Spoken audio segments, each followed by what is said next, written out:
a roofing tile and then a plate found in northern England.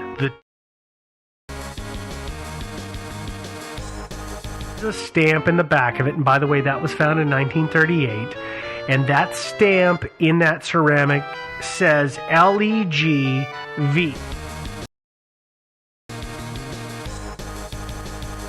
Then we've got the plate from 2010, which is also ceramic, that has a stamp in it. Found in 2010. Found in 2010, yeah. Sorry.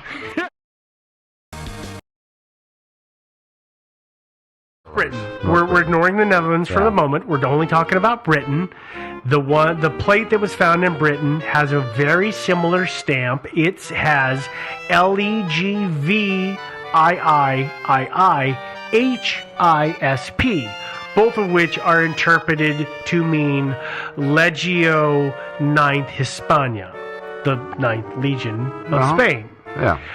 The one, the roofing tile at the end of it is broken. The end. The characters, the letter characters, that's where it's broken. Okay. And the first character that can be read, that first line of it is actually at an line of the letter H would be a vertical line. Yeah, yeah. This one is at an angle. Diagonal. Mean it was the 9th Augusta, which is a different legion. Yeah, and like to explain to our listeners, one of the theories that was out there is that they didn't disappear from England. They were just transferred out and sent somewhere else, i.e. the Netherlands. And so, yeah. Yes and no. Yeah, and the discovery of this stuff gave rise to this theory, but it appears that they probably didn't get relocated to the Netherlands. Correct? Well, no. See, the problem is that we don't. Just a company or a part of the Legion that got transferred there. That's the problem. Yeah. Send detachments to support another Legion. So Legion A is getting its butt kicked and it's lost a bunch of men. So we send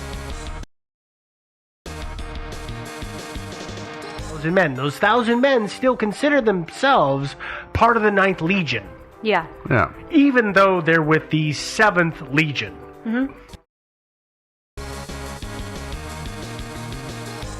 Group, regardless of the hole that they were officially courting the Empire in. So it's not clear if the Legion itself was maybe stationed at, say, the Netherlands, and that they just sent 500, 1,000 men over to help in Britain, or 1,000 men, because a legion is 5,000. Sorry, I meant 500 or 1,000. Yeah. Yes. Okay. Or if the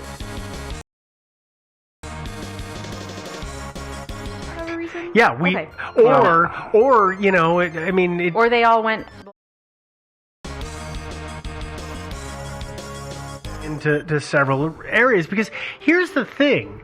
Yes, Rome took over, and for the most part, in general, things were good. Because not everybody was happy with Roman rule. Well, of course. It never is. You come in and you take over a people, and they welcome you, and happen is, and they would send small detachments. That is because later emperors learned from the mistakes of earlier emperors, where there would be a battle or an uprising in one area. They would take a legion from another place and they would move it there to support what was going on. But the place that they had just now left unguarded would rise. Supporting policing force anymore. Sure. So the smart thing is, don't move around. Yeah, but still, and so they might have sent some forces over to the Netherlands, or maybe somebody from the 9th, joined some. was that? A roofing tile and a plate is a weird. Okay, a plate I get. A Yeah. roofing tile is a weird souvenir because usually you make then off of the roof and taking it with you would to me be the equivalent of taking the light switch plate off of my apartment and taking it to my new apartment. That just You've never done that? I don't know. For me, it's more of a, hey, my house got destroyed and now I got transferred. I'm going to take a piece of my house and make it a part of my new house. I mean, that it's possible. It's not as though it is. things weren't getting destroyed. Yeah, but again, the only real evidence that they got transferred to the Netherlands is basically it. Yeah. We don't know. Yeah. But let's move to the third theory, which is that the Ninth Legion, which is or relocated, and this says that they were moved to a stronger legion, and then that we can point to is the fact that in Caledonia, which is modern-day Scotland, the Ninth Legion was almost completely wiped out. Yeah. This would have been the year 82 to 83, by the way. They absolutely got their butts kicked. It was another group that came in that barely saved them, and there wasn't a whole lot left. There's also evidence Legion, I couldn't see it called out, was also transferred. So it's been debated whether those two were combined into a new number legion. So the 6th and the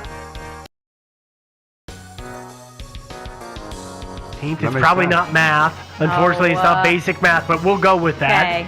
They were commingled into a completely different number, and then subsequently Bermuda Triangle. the Bermuda Triangle of Roman legions. Yeah. The only thing that I will say when we talk about we talked about the transfer thing, the only thing I can think of that might substantiate that is if there's an officer from the 9th Hispania, they get wiped out or transferred, absorbed, he's still loyal to his group, then they're making these tiles or plates, and he goes ahead and says, you know what, of my fallen brothers. Yeah. That's the only instance where if this is Sure. Then the next two theories are really all about destruction, and it is absolutely the destruction of the others, because the other ones could be they kind of maybe got disbanded or petered out. I don't know. These ones are all pure kill, straight up kill. 32, there was a uprising in what is now known as, in modern day times, it is Israel Palestine. Israel or Palestine. It's kind of politics. a gray area. Okay. Yeah, it's that little country at the far eastern end of the Mediterranean. Yeah. It's right there. That one. This uprising was known as the Bar Kokhba Revolt, and that was the revolt where the Jewish people of the area justifiable reasons because there was huge religious persecution going on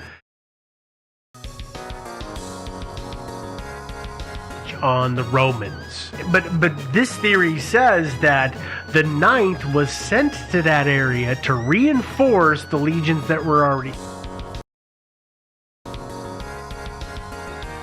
The casualties, the entire legion was killed by the local forces. And the men that remained of the matter, so they just, go home. What sort of evidence is there for this one?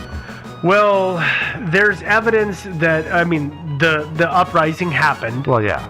And it's called the Second Jewish Uprising. Yeah. There was one prior, and this one is where they boxed them about the ears. They really kind of did them in. Yeah, but And there's a lot of deaths on the road. actually there? Did they find any remnants of tiles or plates or anything else?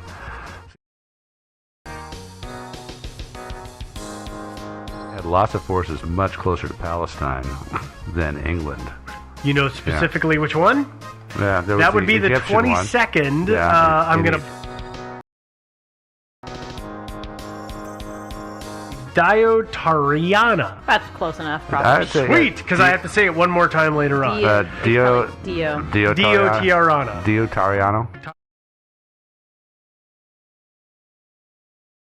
Was based in Egypt, and it was documented in the Roman records as being in the area at that time. Here's the key point. The 22nd Legion, who we're talking about, they disappear from the record books just like the 9th. Huh. So, we don't know whether it was the 9th or the 22nd. Both of them, that is one of the largest Roman is unheard of, and there's only one other defeat that was worse. So you think that would have been better recorded and well known. Yeah, you would think.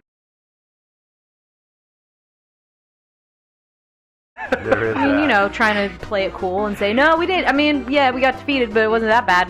Let's just, hey, you wrote out all that on that stone, right? Throw that over. Especially back in these days when you have long lines of communication, things like that, and resupply. If you're the Empire, it's a really good idea to maintain this facade of invincibility. So you definitely want to suppress any bad news like that. There's a lot of information suppression in the Roman Empire. I've seen things about how the emperors didn't know what was going on, the soldiers didn't. Messengers that knew and controlled all that. It's a lot like the people who thought they had a clue, and then there was that guy in the middle that had all the messengers running around, and there was a lot of things that came out in the wash later on, and that's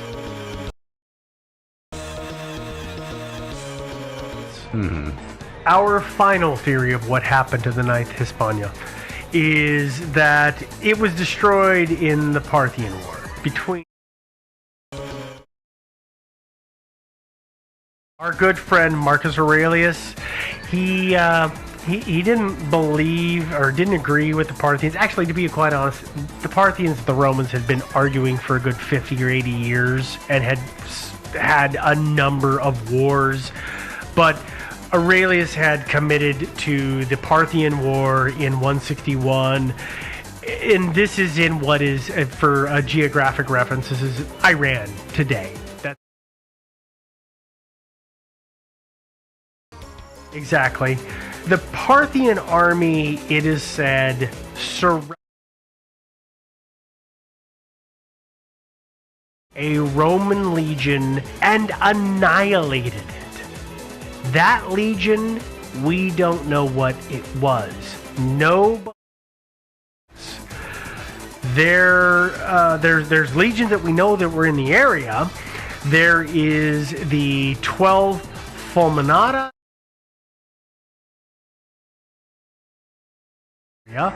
But there are also records of those legions as of the year 200, so we know they can't be the ones that were destroyed between 161 and 166. Well, actually, do we know that for sure? Because there's no reason that they couldn't have re-raised it. They could have, repopulated. They could have basically restarted the whole thing. I don't know. Maybe the Romans had, maybe they had some sort of a custom. It was kind of like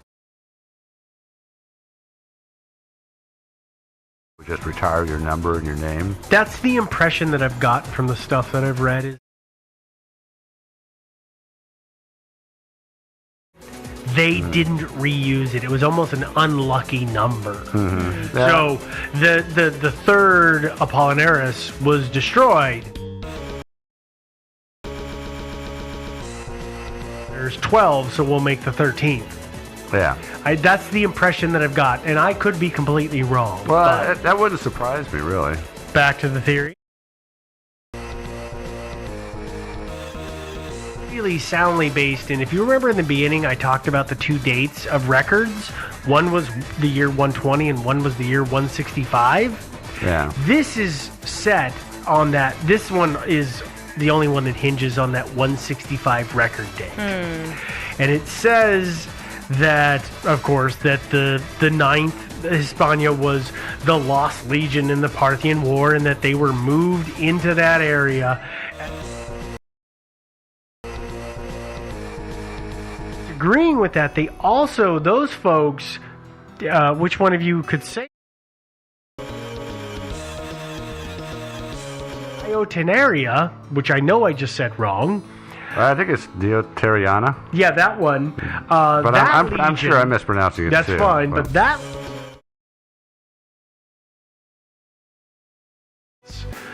Well, the problem is which one was actually destroyed in which battle, because we just said that people are saying that now this is saying they were the ones that were destroyed in the Parthian War.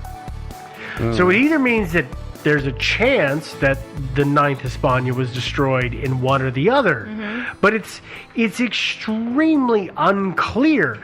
And I gotta be honest with you guys, I love this story. I love historical mysteries because there is so much stuff to dive through, and there are so many interesting facts that I come across that I can't go into. I mean, it's a group of thousands of men over decades. A favorite because, I mean, we just talked about what, 40, 50, 60 years? Yeah, yeah. A group that was 5,000 men a year over. I've never been able to settle on. I don't know about the pair of you if I tend to think that they probably were chopped up pretty bad in England, and probably see any evidence for them appearing at all these miscellaneous different places. Oh, I know what happened to them. They were conscripted to assist the Doctor in the battle for the Pandorica opening. Yeah, the Doctor. What is this? And which one of them That's was, canon. the one that's the Centurion that stood with the Rory key? Williams. Yes. Yeah. Oh wow. No, I don't know. I think For they real, probably. though. I think they probably were just way they were destroyed. I No. think they just were. I mean, the only thing I don't think they is probably the responsible party, but that guy, again, I couldn't find death tolls, but he threw them like buckets of water. Their ranks during this time, if they're kind of just being thrown into battle, it's not like there's going to be 5,000. They're going to be dwindling. And even they'll just send new Yeah. legions in. Yeah, but it might well be that if they had some bad luck and they got chopped up a couple of times really bad, then word gets out, and like the Caledonia War. Where they almost completely were annihilated. Yeah, and then and word gets out, and the brass might decide, hey, it's these guys have got a reputation for bad luck or incompetent fighting. They're always getting like mad. We're just going to phase it out. Whoever's left whoever's left will either retire or move to another league.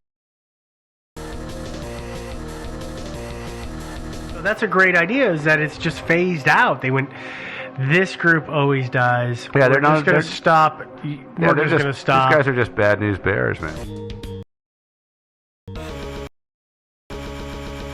Yeah, So that's kind of what I think happened. Awesome. All right. Well, that is all we have on the Ninth Hispania. If you're a ghost of one of those, I'm not even going to go Don't there. even.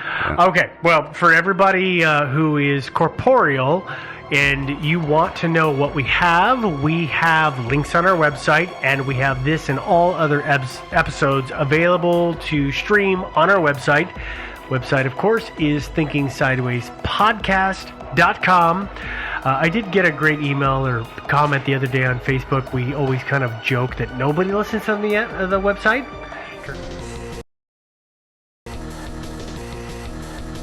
Use up that bandwidth. We are on Facebook. We have the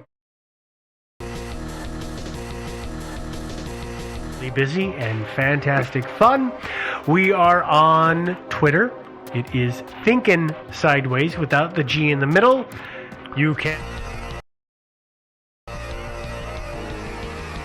for suggestions for future episodes, get a hold of us at thinkingsidewayspodcast@gmail.com. By the way, I apologize to all the people who it's getting a little insane. It there's is. a lot. We get a lot of emails, folks. And that doesn't mean we're trying to discourage you. Please, we'd like your email. No. I Just I be want patient with us. I just want everybody to, exactly. Please be patient. And I'm telling people, I'm sorry I'm tardy. We are also letting everybody know that we are on Patreon. That is spelled patreon.com/thinking sideways. If you want to support and all that kind of stuff. Explaining everything. Explain the whole 9 yards to you.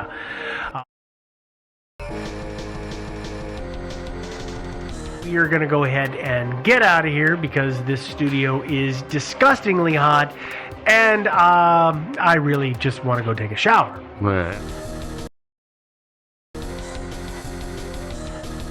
Always. And this is Joe saying ta-ta.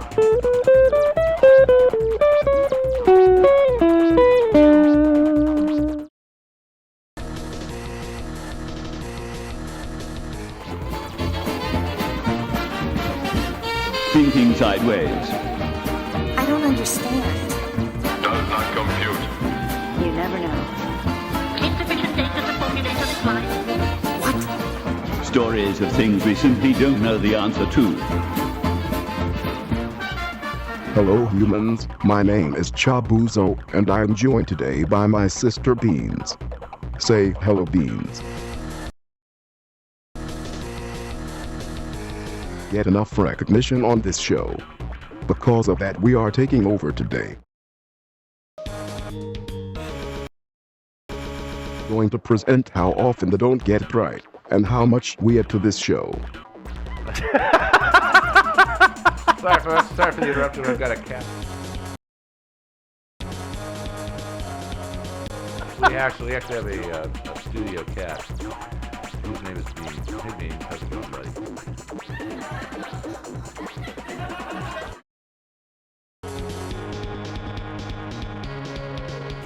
Oh, hi there.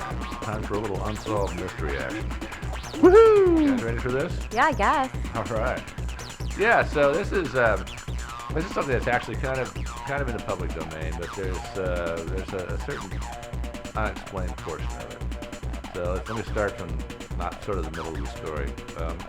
There was in the early 70s there was a break-in at the Hughes Corporation. Are we going to introduce ourselves? Oh, you want to do that?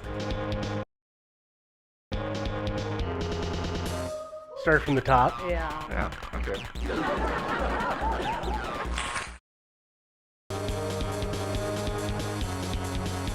Right, well, you probably would find it on our website. But, to be honest, I've already forgotten our website.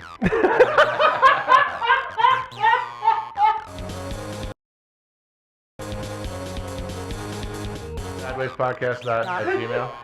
Okay. All right.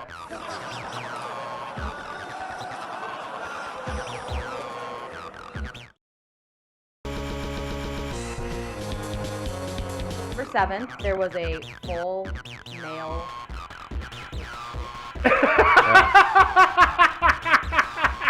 Really? Oh, Lord. Hey, speaking of full mail, zip. Okay.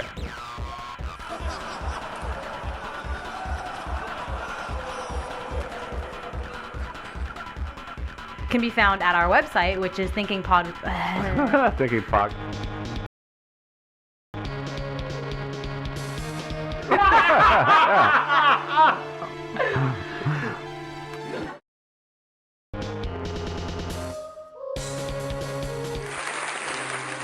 And are constantly berated by radiation. Bombarded? What did I say? Berated.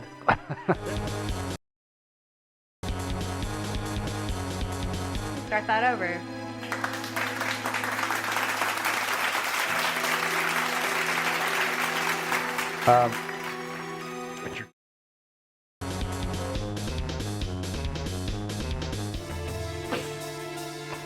Leave that in, please. Friggin' cat. Okay, that's our studio cat, Chabuzo. Being a bad boy.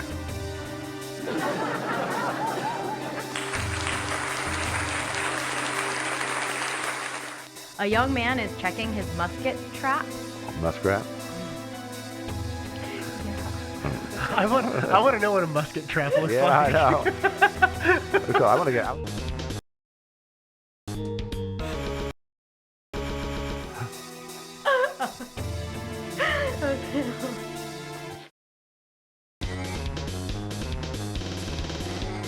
Yeah.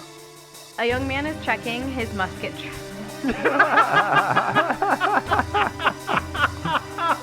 Oh, that's going on the blooper.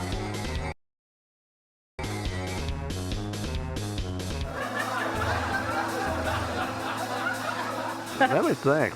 Hang on. No. Wait. No. We're gonna order.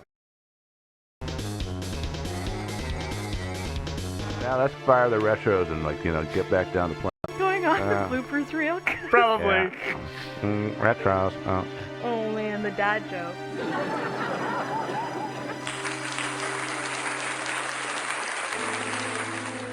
They did a reproductive. Reproduction. They did a reproductive study. Yeah.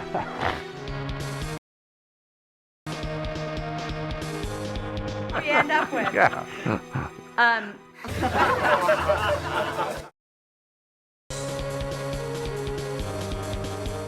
Those things for you guys to look at. Where are we gonna have links for that?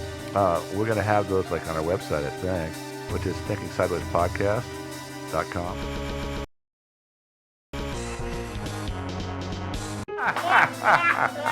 I feel like that was the first time that he did it successfully on his own, though. Is the thing. I'm like this. No. That's what you No, wanted. I was about to trend that direction, so it's cool. Perfect. Yeah, Bloopers reel. Here we go. All right, so anyway,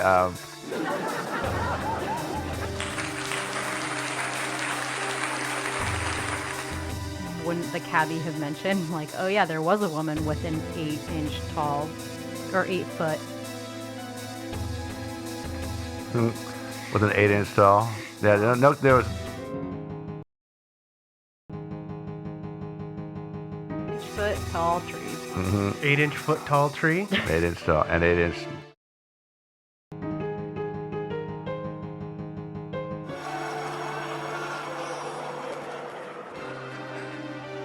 Let me get my phone book. Hang on. Yeah. Her name was just Jane You have Doe. a phone That's book?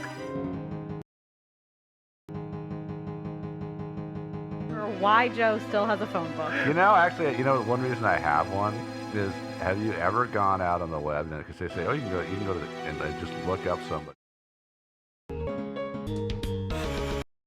Because you find them and it's like, oh, phone number, link. You click on that and you go to this page that says, hey, what's your credit card number? We'll sell you this phone number. True. Do you guys know where to no, go? I I know don't exactly what have you're talking reason to call people that don't make their phone numbers readily available to me. I'm going to be honest with you. For my job, sometimes I have to track people down. That's why he's always murder. Yeah, there we go. Coming out. Yeah, There we like go. today I spent. Your wet work, ladies and gentlemen. Yeah, I know. And there's somebody I needed to talk to for work.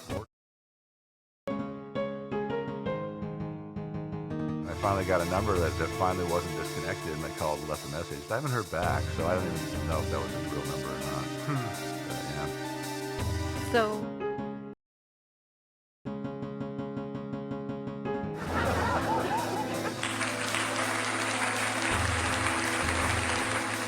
Well, hello there.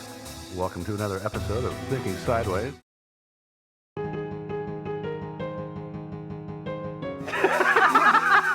All right, let's try it again. All right. That was the best stutter ever. oh Yeah. gosh. Okay. Okay, pause. Hello. Welcome to another episode of Thinking Sideways. Another heart. Okay, pause. See, you're not going to be the only one on the blooper reel Good. now. Good.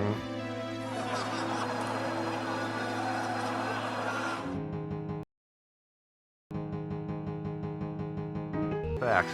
We're doing the severed feet of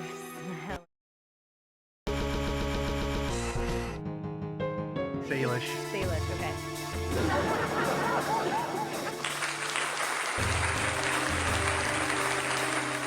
So anyway,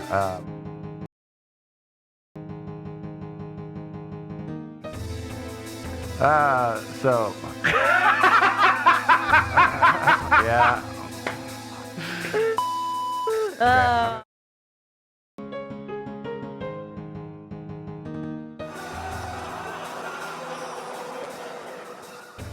Yes, I'm Joe.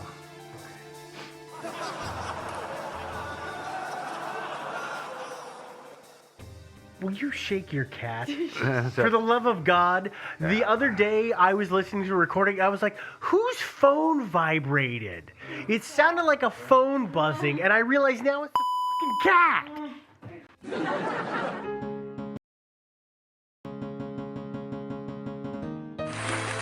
What happened is that in 2011, a group of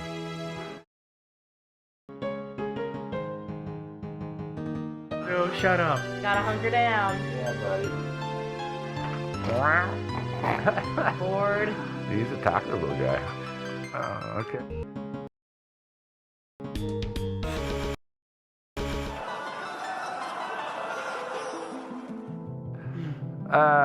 So anyway, so this guy Peter Heinrich. Oh, Joe? Excuse me. Absolutely. So anyway, I'm just kidding. So Paul Heinrich. Excuse me. Okay, so let's start again. Just say Paul. Paul Heinrich.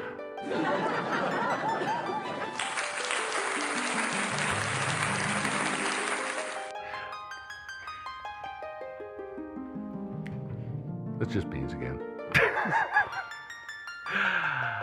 There is. It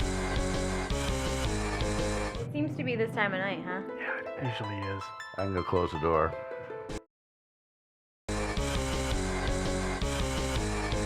Then Chibuzo can sleep outside.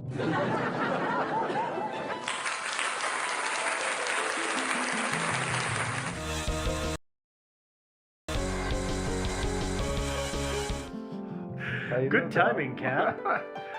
Oh, we're back. Sorry, I was staring out the window at that pesky neighbor cat.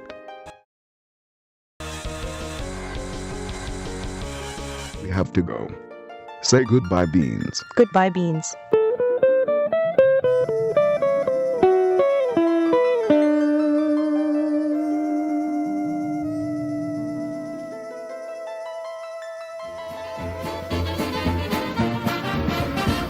Thinking Sideways. I don't understand. Does not compute. You never know. Insufficient data to formulate a 2.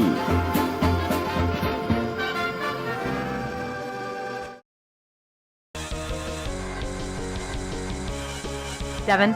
Okay, tonight we're giving you a quick update on Malaysian Flight 370. That's why we're talking so fast. So, without any further ado, let's get right into the story. Yeah. Stat. Just a real quick little update, a little bonus episode for you guys. Since we posted our episode about MH370, there have been a few developments we wanted to bring you guys up to date on if you weren't aware of them. claims that they have found a jetliner at the Bay of Bengal. Where's that? It's to the east of India. Cool. Yeah. So anyway, they say nobody is, the Australian government has actually said they don't take their claims seriously. Nobody else has actually bothered to go out and have a look-see to find out if it's there. And it really is, actually, it seems like unlikely that it's in that spot because it kept flying for a much longer period of time than it would have taken for the plane to get.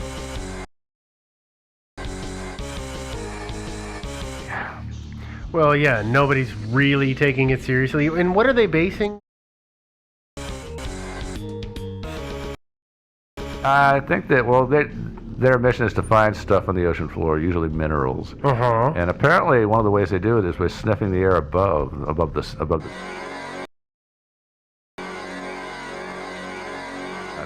And apparently, they found traces of things like that you would expect to find at a plane crash site, like traces of jet fuel, or at least the odor of jet.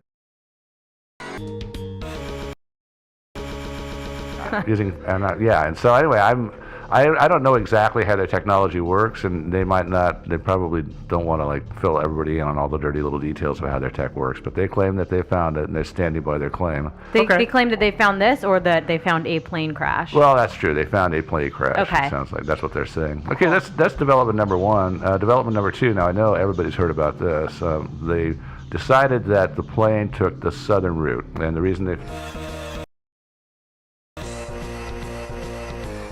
pinging on the plane. In Marset, right? In Marset, yeah. Or in Marset.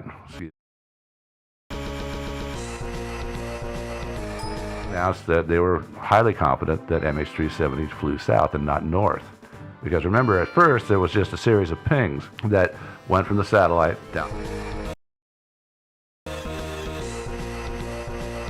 The return time of the ping grew longer, and so that's how they knew that it was arcing away from the satellite, but they didn't know what direction the ping was coming from. Mm-hmm. So had figured it out and analyzed their data, and we'll talk a little bit more about how they figured that out in a bit. Okay, and there's been another development. The third development is that there is a private intelligence organization called LIGNET, which stands for Langley Intelligence Group Network. And these guys have claimed in late March that they have intelligence that indicates that the plane landed in Pakistan. And Langley, that would be the CIA headquarters? That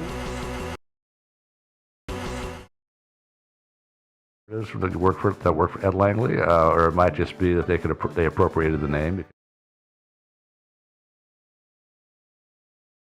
Apparently, I mean, there are private intelligence services, like Stratfor is one that comes to mind, that are actually highly competent, and they're entirely private, they're non-governmental. It's been landed somewhere. Yeah, apparently Pakistan. their strongest indicator for this is some engineers at Boeing who have confided in them that.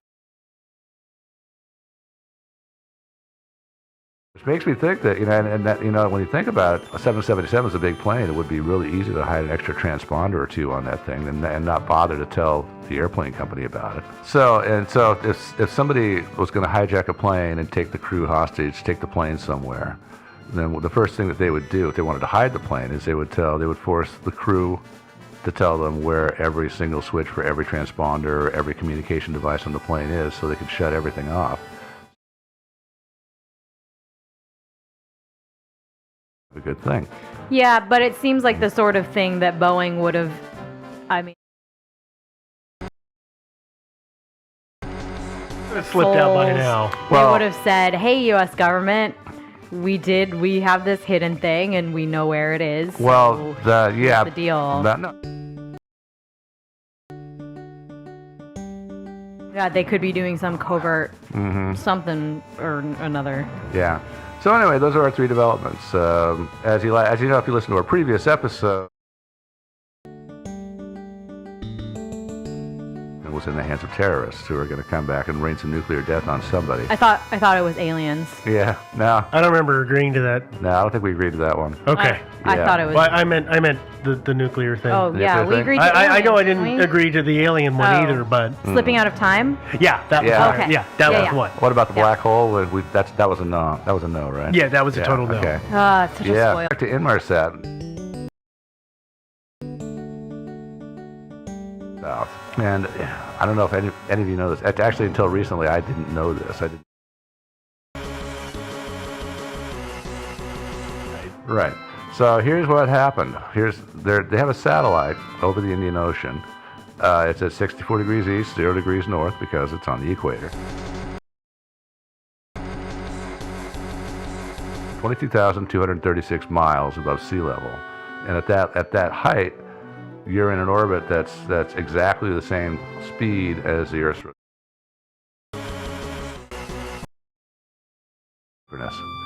That's cool. I guess I didn't realize that was a thing that we did. Although it makes sense that of course we would do that. Yeah. Man.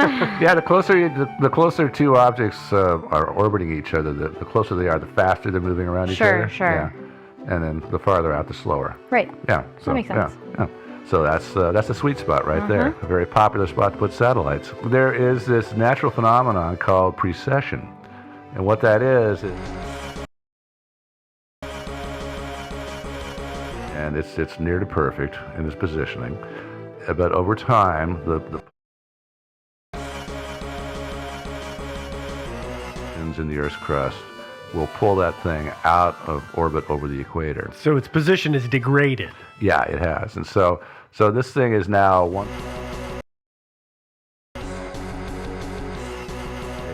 It goes as far as 1.66 degrees north, and then it starts going back down. It crosses the equator again and goes 1.66 degrees south.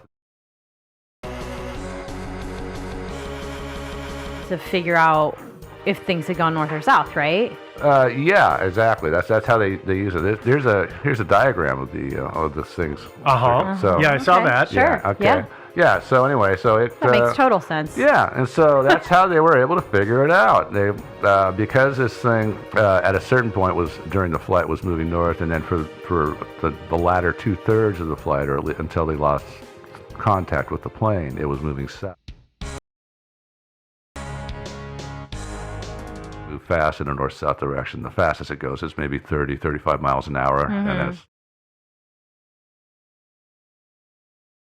I don't know what that is. I'll talk real quick, though. Doppler effect is what happens when you compress waves. So it happens with sound waves. Imagine a locomotive going by you.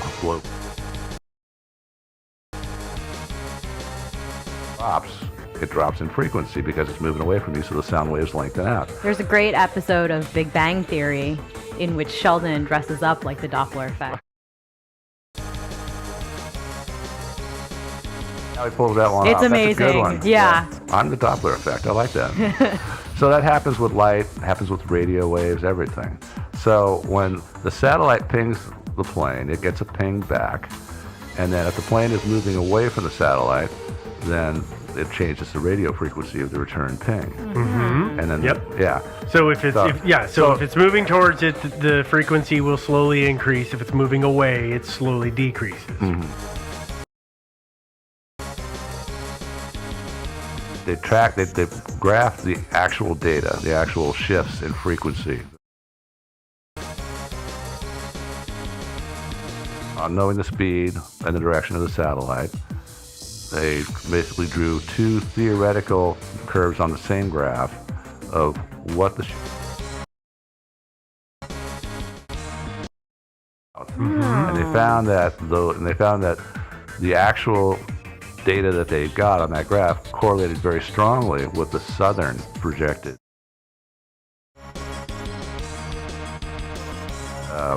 It had gone south. Well, turns out there are some people that have been trying to make sense of the graph, and we're not talking about just like yahoos with a website, right? Not talking about just weird thinking sideways. Yeah, people or exactly. anything. We're talking about people who actually know what they're talking about. I graph everything, though. Yeah. Don't lie. Yeah. Don't lie. Okay, I don't graph anything. Yeah, and so thanks for outing me there, Devin. You're really welcome. Appreciate that. Yep. Yeah, damn it. No problem. There is a founder of a company called American Mobile Satellite Corporation. So this guy probably knows. He's working at NASA. / porn star. No, actually, do you guys recognize the name Duncan Steele? It does sound really familiar. 1991 VG. Talked about. Oh, So he's that's totally right. Oh, yeah. that we've I talked wonder- about him before. Oh, was he the same guy? Same guy. I thought I just recognized his name from like romance novels. Danielle Steele. But I also made that mistake in that episode. Yeah. But Sorry. we're gonna need to like look this guy up on his wiki page and see. It's the same dude. Pretty dude? positive it's the same dude. Yeah. Okay. Because I went to his website. Yeah. Oh wow. Yeah. Okay. And the Okay. web doesn't lie. Oh yeah. No. The web never lies. Yeah. No. Okay. Next.